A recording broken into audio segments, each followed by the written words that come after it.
again. Well, wasn't that fabulous? I think we're on a roll tonight in New York. All right, this is Fred Cohen's evening, and I know I see his head over there. Come on, Fred, you're out here. Much appreciated. Chris Daly is here from WFCR 88.5 FM Public Radio. Where are you? Chris, there you go. Thank you so much for your media support tonight. And for the Mass Mutual Financial Group. We can't do it without their support. So now, I think one of the crucial individuals from the evening is here. Maestro Rhodes, would you like to join me? Certainly, I'd love to join you. All right. Good evening, ladies and gentlemen. And thank you so much for coming this evening and being a part of this big evening of music, and perhaps even more importantly, being a part of our saying goodbye to our principal oboe, Fred Cohen. I wrote in the program about when Fred and I first worked together when I auditioned here, and what a magical musical experience that was for me, and then how our friendship has grown and developed over the years that we've been working together. And it's really sad and hard to say goodbye to Fred, but I'm only going to be saying goodbye to him on the stage. In our personal life, we'll now be able to see each other, right? And now we can talk about all the other people on stage. But I would like you all to please help me in welcoming Fred up here to our little podium.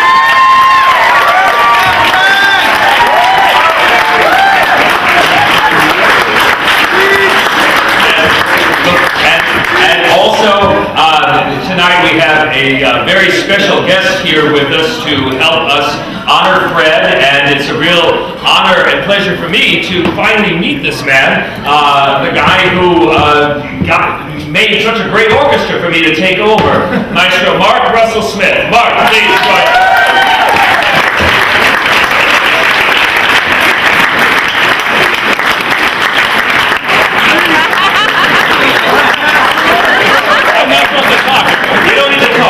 But we can come up here so we can see that indeed having a full head of hair is not necessarily needed to be a good musician.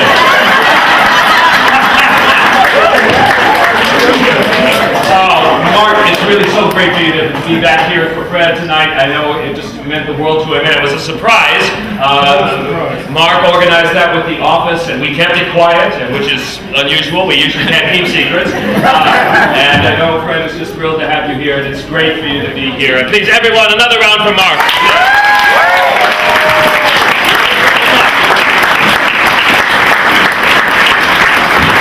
And I've got Fred up here, and I'm following a script that I didn't write, which is unusual, and it says that I am to bring Michael Jones back. So please, Michael Jones, come back. So it's actually 3.5 balls now. I'm getting there fast. I'll be with you guys in a year.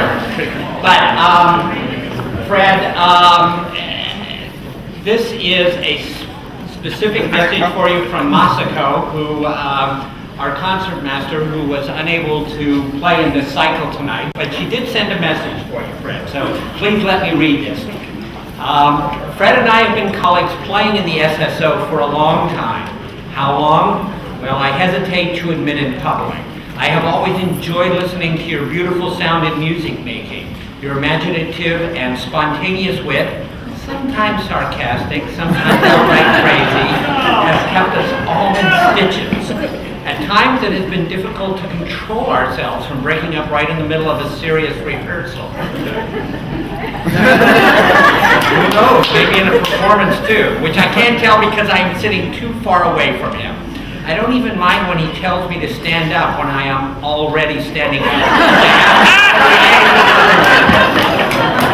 Thank you, Masako.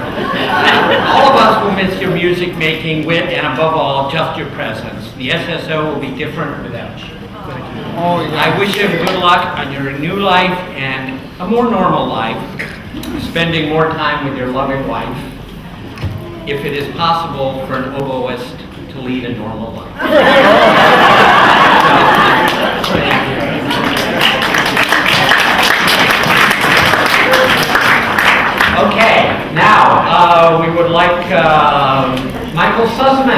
our principal clarinet, Michael.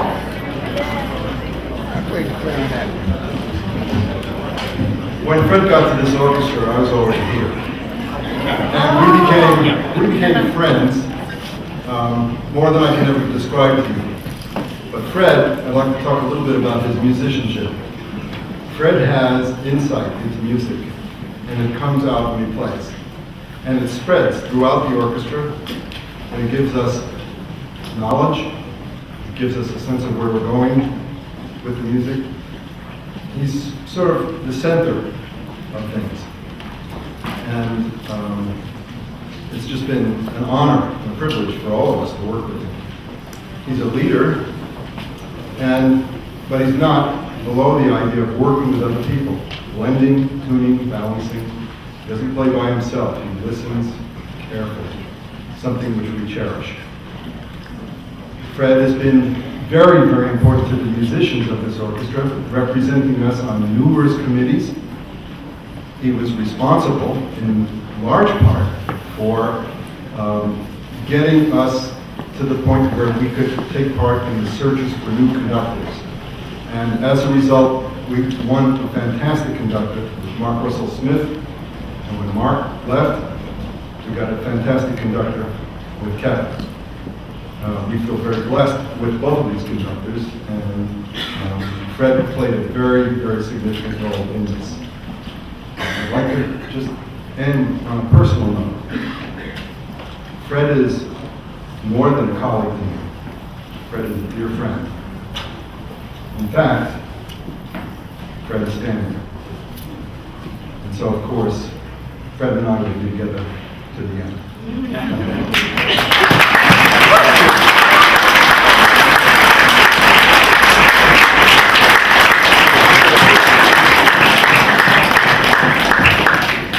Okay, now's the fun part. Now, I think, Kevin, you got to come up here and give me a hand with the various gifts. Now, I understand Marcia Harbison has some orchestra gifts, right, Marcia? All right, well, why don't you start first, okay? Marcia Harbison. Uh-oh.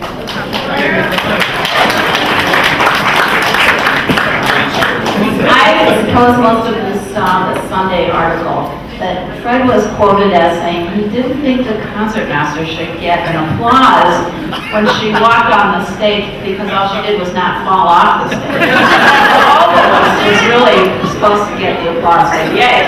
So that's why I led the applause yesterday and today. And Fred has been fantastic giving us A's all these years. So I thought we should give him back an A.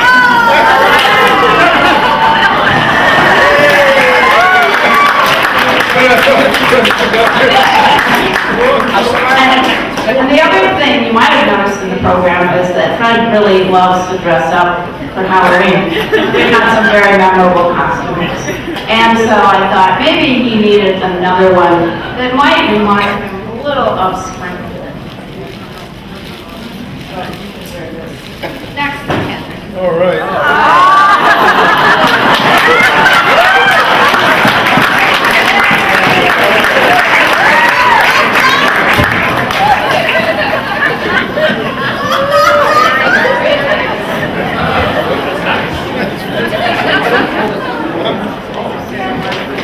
Well, it is always difficult to know what to give a brilliant musician who probably has everything that he really needs.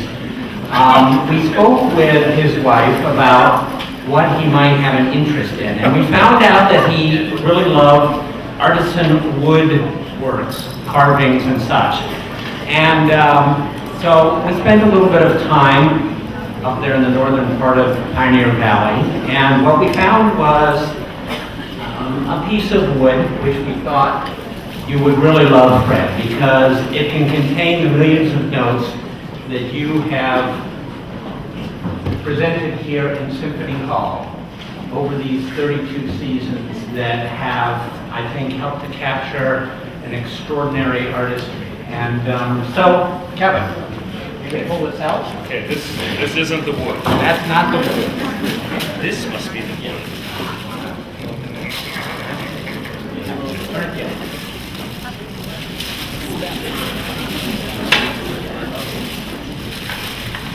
Oh, it's beautiful. I think it captures the artistry of Fred. Thank you. It's a small token of the staff and the board, so. Thank you very much. And then, I'm not sure that we can. Now, believe it or not, there is in here a record, an old-fashioned record, the only recording the SSO has ever made with Robert Guter and the Springfield Symphony. There is a baton when you take on your additional conducting responsibility, lots of wine. There's a hat, there is a mug, oh, just everything you need sort of to really decompress from the SSO. So here it is, a basket for all time, Fred. It's been wild, it's been wonderful, and congratulations. Thank you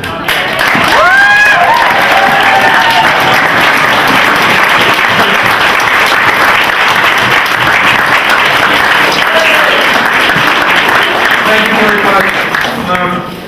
I still remember the first time I came to Symphony Hall. I was a member of the Alcohol Chamber Players at that time. It was in the 70s, and we drove up here, and I sat in the hall. I don't exactly remember the piece, so I'm sure Michael might remember because he was here. But it was one of the wonderful French large works for orchestra. I was sitting in the audience and just listening, thinking, wow, it'd be great if I could be in this orchestra. And lo and behold, that opportunity came to me, and I have felt that this is where my musical life was centered. I'm fortunate to be able to teach with my colleagues at the University of Massachusetts. So between the Springfield Symphony and the university, I have had the most wonderful musical life that a person could have. I feel blessed and lucky to have colleagues in the orchestra that have supported me and that have been my friends and my family. And I'm going to still be around, so I hope I see people. I especially appreciate the audience that has come and supported the orchestra and the board members that have worked so hard to make this one group. There was a time when the orchestra and the board weren't the best of friends. That time is long past, and I think that speaks so highly for the wonderful people who volunteer their time and their money and who have given us such wonderful opportunity to make music for you. As far as Mark and Kevin go, I have no words to describe how lucky I feel to have worked with such brilliant musicians and such wonderful people. And had I known Mark was going to be here tonight, I would shave my head.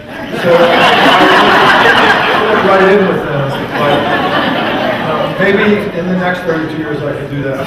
So bless everybody, and thank you very much for I never expected this. I was just going to leave. No